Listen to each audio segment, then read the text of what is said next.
العزيز الجبار المتكبر الخالق البارئ المصور الغفار القهار الوهاب الرزاق الفتاح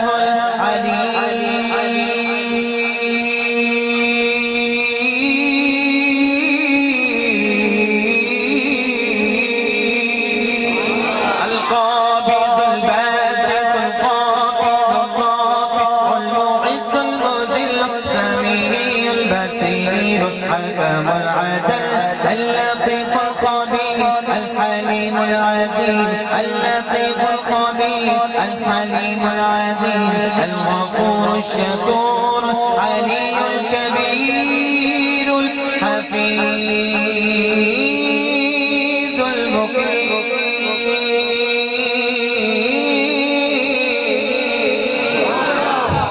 पूछेंगे सभी